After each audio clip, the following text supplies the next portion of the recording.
ことごとく 100% 全員やられてます。もう全部取られてるので、取るものないじゃないですか。もうないないないって言ってると。こんにちは。人生に楽しい旅を、すみやきです。先日、こんなリクエストをいただきました。危険な体験とか興味あります。この地域は行かない方がいいというようなことを教えてほしいです。そんなリクエストいただきました。ありがとうございます。今回はこちらのテーマについて、世界で行ってやばかったところトップ3という話をさせていただきます。やはり旅は楽しい旅にするためにも、まずは危険を回避する。これは大切ですよね。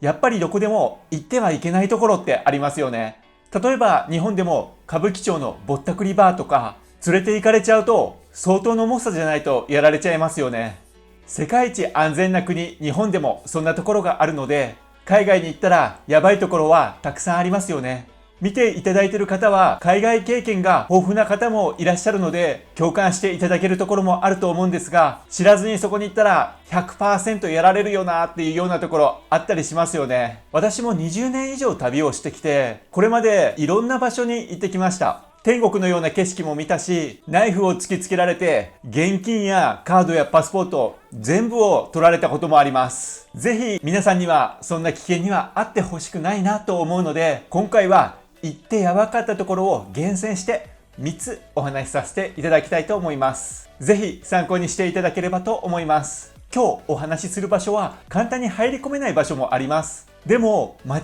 えると行ってしまう可能性がある場所もあるので、どんなところか知識としてだけでも知っておいていただきたいなと思うので、ぜひ最後までご覧ください。このチャンネルでは海外の面白い話、危険情報だったり最高な場所、入国情報や最新情報までいろいろお伝えしています。これからもお役に立つような情報をいろいろ配信していきますので、ぜひチャンネル登録お願いします。それでは行ってやばかったところナンバー3、こちらはソマリアになります。ソマリアは1970年代から戦争をしていて、80年代くらいまではエチオピアと戦争していました。その後内戦が起こって、そしてアメリカ軍が介入したりしてごちゃごちゃの状態になってしまいました。戦争、貧困、インフレ、大変な状況にあります。ソマリアの人に戦争が続いてて大変ですよねって話をしたら、戦争は生まれた頃からあるので、もう戦争というものが日常のようなものなので、それには慣れましたと言われました。それくらい我々の常識とはかけ離れた国、それがソマリアだと思います。海に出ると未だに海賊もいたりします。そのソマリアの中にソマリランドというところがあります。このソマリランドは1991年にソマリアから独立宣言をしました。なので実質的には独立国家として機能はしてるんですけど、世界的には国家として承認されてない、それがソマリランドというところなんです。ただ独立国家として機能しているので、ソマリアよりかは安全性は高いところになるんです。そのソマリランドに行ったことがあるんですが、やはりちょっと人の心はすさんでいるなということを感じました。道を歩いていると喧嘩腰で喧嘩を売ってこようとする人もいるし、いろんなところからヘイジャッキーチェン、ヘイジャッキーチェンって言われてからかわれるんですよね。そしてこんなことも言われました。なんでこんな国に来たんだ、こんな見ることもないような国に、さっさと自分の国に帰れって言われたりもしました。私としては旅をしてた時、なるべく飛行機を使いたくないという旅をしてたので、どうしてもそのソマリランドを通過する必要があったんですが、でもやっぱり地元の人たちからすれば、なんでこんな観光産業もないこんなところにわざわざ来たんだっていう風になりますよね。そういったことでちょっと文句と言いますか、そういったことを言われたりとかしました。物価自体は日本より少し安いなっていうような、それぐらいな感じでした。例えば夜ご飯を食べるとしたら400円ぐらいで食べることができます。ただインフレがすごいので、ソマリランドにはソマリランドシリングというお金があるんですね。このソマリランドシリングがインフレを起こしていて、すごく価値がないんですよ。なのでレストランで400円分のご飯を食べたとしても、これくらいのソマリランドシリングの札束が必要になるんですよ。札束を渡すのはいいんですけど、それを間違えないように数えるっていうのが、一枚一枚間違えないように全部数えなきゃいけないんですよね。それがすごく労力がいったのを覚えてます。そして夜になると石が飛んできたりするんですよね。それも可愛い小石だったらいいんですが、これくらいのある程度でかい石が闇の中からこちらに投げつけられるんですよね。ちょっとそういったところも危険だなっていうようなことを感じました。ただ、夜ご飯を食べるためには、ホテルにレストランとかがあるわけではないので、レストランまで歩いていかなければいけないんですが、なので夜道を歩かないといけないんですが、夜道を歩くと石が飛んでくるので、なるべく足早にレストランに行って、またなるべく早足でホテルに帰る、そういった生活をしてました。ただ、いいところもあって、あれはすごかったなと思うのが、星空は超綺麗でした。アフリカの星空で、しかも街に夜はそんなに明かりがついてないので、空一面満天の星空なんですよね。あの星空は今でも忘れないなっていうぐらい印象に残ってるんですが、古代の時代には我々人間たちはこんな星空を毎晩眺めながら生活してたのかって思いながら眺めてました。こちらソマリランドなんですが、アフリカのエチオピアから陸路で行くことができるんですね。インターネットでブログとかを調べるとソマリランド良かったみたいな記事も出てくるんですが、私としてはソマリランドよっぽどの覚悟がない限りなるべく行かない方がいいんじゃないかなと思います。こちらが行ってやばかったところ第3位になります。ソマリランドが1位でもいいんじゃないって思うかもしれないんですが、もっとやばいところがあるんです。それではそのやばいところ第2位はアフガニスタンです。1位でもいいかなと思うんですが、そうそう行けるところでもないし、行こうと思う人もほとんどいないと思うので、アフガニスタン行かない方がいいと思いますよっていうことが言えないというところで2位にさせていただきました。このアフガニスタンの印象なんですが、一言で言うと荒野ですね。黄色の砂漠の大地が広がる北斗の拳の世界のような光景が広がってました。辺り一面に砂漠が広がっていて、ところどころに戦争で打ち捨てられた家がボロボロになってポツンポツンと立ってるんですね。なんか爆破されたのかなっていうような、そんな家が点在してて、あとは辺り一面黄色い砂漠が広がってるんですよ。そんな光景が広がってました。あの有名な仏教の遺跡、バーミヤンの遺跡も行ったんですが、そこの仏像は全てもう爆破された状態で、周りには撤去された地雷が無造作に置かれてました。アフガニスタンの首都はカプールというんですが、そのカプールまで行くともちろん家も建ってるし、ホテルもあるし、ある程度の都市として機能はしています。ちょうど今年2月ぐらいに私はアフリカのジンバブエに行ってたんですが、そこのジンバブエの宿で元軍人の白人に会いました。その人はもともと軍人としてアフガニスタンに行ってたらしいんですね。そのアフガニスタンでのエピソードなんですが、アフガニスタンの道を車で走っていた時に前を上司の車が走ってたらしいんですね。そしたら前の上司の車がミサイルだったか地雷だったか忘れたんですが、何かで爆破されたらしくて、目の前で上司の車が爆発したらしいんですよ。あの時は本当に危なかったと言ってました。自分があの上司の車のように先を走る車に乗っていたら今の自分はいなかった。本当にあれはやばくて運に助けられたっていう話をしてました。それぐらいアフガニスタンは本当にやばくて行ったことを後悔しました。早くこの国を抜け出さないと自分はいつか殺されるなと命の危険を感じました。街にはバスも走ってるんですが、公共の乗り物でそのバスに私も何回か乗ったんですが、バスの窓ガラスが至るところひび割れてるんですよね。で、そのひび割れ方が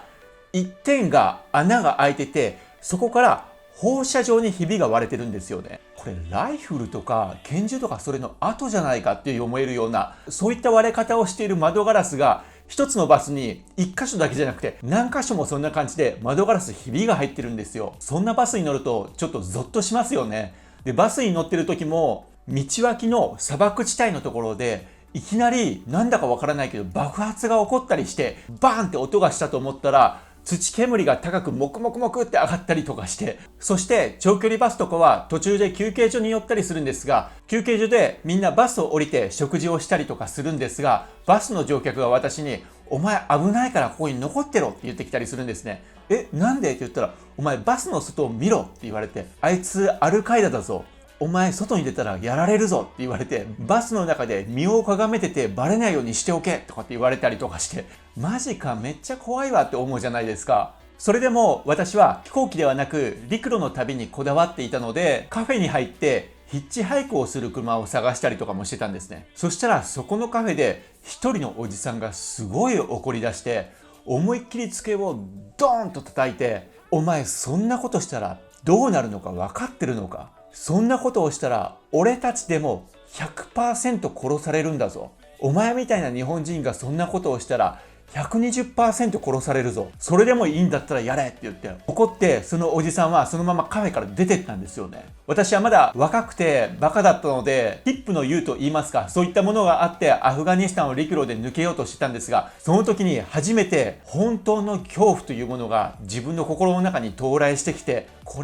のまま行ったら自分絶対死ぬなと思って、その時に初めて本当に心の底からアフガニスタンにいるのが怖くなって、もうそのまますぐチケットセンターに行って飛行機チケットを買ってアフガニスタンから飛行機で逃げました。でもアフガニスタンいいこともあって、例えば食事が美味しかったりとかして、ドネルケバブみたいなそういった食事結構アフガニスタンでは食べるんですよね。それが日本で食べるドネルケバブより味付けとかも結構ピリ辛だったりとかして、具材もすごい多く入れられてたりとかして、それがすごい美味しくてよく食べてたんですけど、そういったいいこともあったりとか、首都のカブールでは道案内をしてくれる人がいたりとか、食事をおごってくれる人もいたりとかしたんですよね。もちろんアフガニスタンには暴力的な人もいるけど、中には優しい人たちもたくさんいて、だからこそなんでこんなことが起こってるんだっていうふうに思いました。たくさんのそういった優しい人たちがいるのにもかかわらず、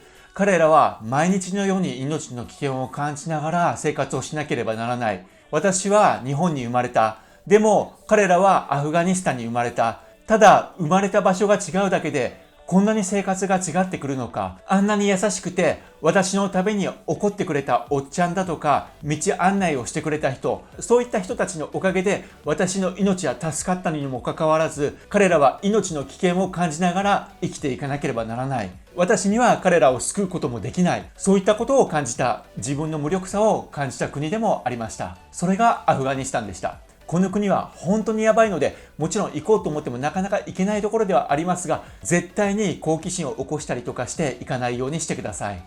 それでは第1位です。第1位は南アフリカ共和国のヨハネスブルグです。ここは本当にやばいです。このヨハネスブルグの中心部、ダウンタウンと呼ばれますが、このダウンタウンはめちゃくちゃやばいです。私の周りの旅人でもこのヨハネスブルグのダウンタウン、ここに行ったことのある人が何人かいるんですが、全員ことごとく 100% 誰もやられなかった人はいない。全員やられてます。何をやられてるかというと、このヨハネスブルグで流行ってるのが首絞め強盗なんですね。後ろから密かにやってきて首を絞めてくるんです。そして首を締め上げて、その人が気絶している時にその人から貴重品とかをそれを奪って逃げていくんですね。で、この首絞め強盗なんですが、これ夜にあるんじゃないんですよ。これ真っ昼間にも普通に行われるんです。なので真っ昼間だから安心だと思って、このダウンタウンを観光がてらみたいな感じで歩こうとするじゃないですか。そして歩こうとするとすぐにその首絞め強盗がやってきてやられちゃうんですね。で、しかも首を絞められてやられてるのにもかかわらず、周りの人たちは誰も助けないんです。みんな見て見ぬふりをするんです。それがこのヨハネスブルグという場所です。で、やられたから警察に行くじゃないですか。警察に行ったら警察に、お前どこでやられたんだ、どこのストリートでやられたか、それを教えてくれって言われるんですよね。でもどこでやられたかとかって道の名前なんてわからないじゃないですか。ヨハネスブルグの住人じゃなくてただの旅行者なので、わからないですって言ったら警察は、それだったら盗難証明書を発行することはできないって言うんですよね。じゃあどうしたらいいんですかって言ったら、もう一度あそこの場所まで行ってそのお前がやられた道を確認してこいって言われるんですよ。めちゃくちゃひどいじゃないですか。そこ行ったらまたやられる可能性あるじゃないですか。でも警察はそうやって言うんですよね。なのでしぶしぶそこの場所までまた歩いていくじゃないですか。どこの道だったかな、道の場所を確認しようとしたらまた首絞め強盗がやってくるんですよ。で、首絞め強盗がやってきてもう全部取られてるので取るものないじゃないですか。もうないないないって言ってると、お、こいつ何も持ってないじゃないかって諦めてどっかに行っちゃうんですよ。なんかそんな感じなんですよ、ヨハネスブルグ。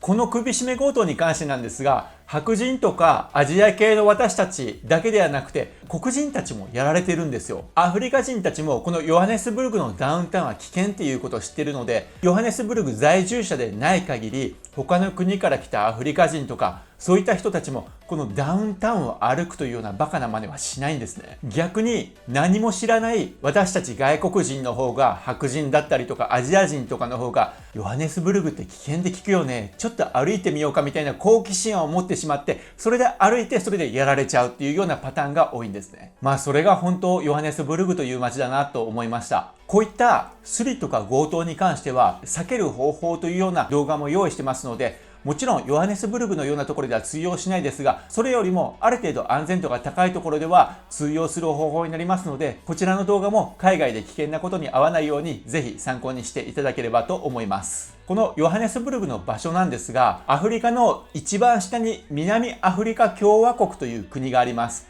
この南アフリカ共和国にある都市でヨハネスブルグというところがあります。このヨハネスブルグなんですが、日本ではヨハネスブルグと書くじゃないですか。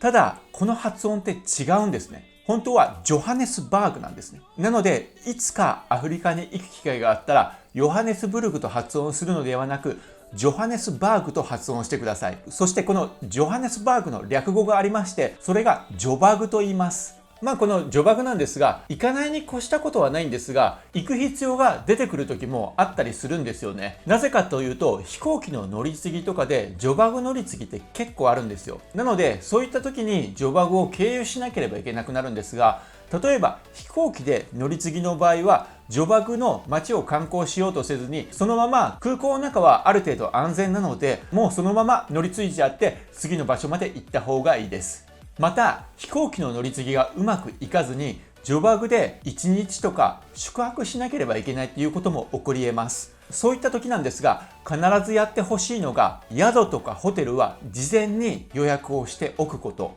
そして空港から宿まで自力で行こうとしないこと。例えばタクシーを使ったりとかバスを使ったりとかで自力で宿まで行こうとしないこと、絶対にやられます。空港からはもう出ない。これは鉄則として覚えておいてください。じゃあどうするのか。空港から宿に電話をしてください。ジョバグの宿とかホテルは全てが送迎のシステムを持っています。たとえめちゃくちゃ安い宿であったとしても送迎のシステムは必ずあります。なぜかというと、送迎をしないと自分たちの宿に泊まるお客さんがやられちゃうからです。なので空港に着いたら必ず予約した宿とかホテルに電話をしてください。そして今空港のどこにいるので迎えに来てほしい。そういうふうに言うと1時間後ぐらいに迎えに来てくれます。で、その迎えに来てくれた人に対してもなんですが、もしかするとその人が強盗で迎えに来たふりをして、実はホテルのスタッフではなくて連れ去って強盗をしようという魂胆かもしれないじゃないですか。なので迎えに来た人がいたら、その人にその人しか知り得ない情報を聞いてください。例えばなんですが、私の名前は何ですかって聞いてみる。私だったら炭焼きですけど、 Do you know what is my name? って聞きます。私の名前を言えますか。そしたらその人が Are you 炭焼きって言ってきたとしたら、宿の人と確定じゃないですか。なのでそういうふうに確認した上で、この人は宿の送迎の人なんだなということを確信した上でその車に乗るようにしてください。そうすると安心してその宿まで行くことができます。そういった宿とかホテルはダウンタウン、街の中心部にあるのではなく郊外にあります。その郊外のあたりはある程度安全で、夜は歩かない方がいいんですが、昼とかは全然歩けます。そして大きなショッピングモールがあったりとか、結構都会で楽しめる場所いろいろあります。また宿ではジョバグを観光するツアーとかそういったのも出てたりするので、そういったものを利用すると安全にジョバグを観光したりすることもできるので、そういったツアーに参加したりするのはとても良い経験になると思うし、観光もできるし、有名なアフリカのヒーローネルソン・マンデラのゆかりの地を訪ねたりすることもできますし、そういったところでは宿のツアーを使うと観光は楽しくできると思います。このジョバグのことをうまく表現しているのがツォツォイという映画があります。これはアフリカでも有名な映画なので、日本でもレンタルすることができるので、もしご興味がある方は見ていただければと思いますが、このツォツォイというのは主人公の名前なんですね。その主人公はジョバグで生まれ育ったチンピラなんですよ。映画の初めはこのチンピラがジョバグの電車に乗って、電車の中でお金を持ってそうなおじさんを刺して、その人からお金を持って逃げる、そういったところから始まっていくんですね。そしてこの生まれながら悪に育ったチンピラは悪いことを繰り返していくんですが、ある時車を襲うんですね。車を襲って運転手たちを追い出して、その盗んだ車で逃走している時に、後部座席に赤ちゃんがいることに気づくんですね。その赤ちゃんは車の持ち主たちの赤ちゃんだったんですよね。そこで主人公は苦悩するんですよ。その赤ちゃんをどうするべきか。赤ちゃんがいたら足手まといにもなる。この赤ちゃんをどうするべきか。その中で赤ちゃんに対して悪いことをすることができずに、その主人公は周りのチンピラたちからも笑われながらも育てることになるんですね。そうこうしていくうちに赤ちゃんの笑顔に癒されていく主人公。だんだんと目覚め始める人間性。自分がこれまで犯した罪、それに対しての悔いの心、そういったものがだんだん芽生えてくるんですね。そして感動のクライマックスが待っています。ご興味があればぜひよければ見てみてください。今回は世界で行ってやばかったところ3選ということでお話をさせていただきました。行ってやばかったところ、3位はソマリアの中にあるソマリランド、2位はアフガニスタン、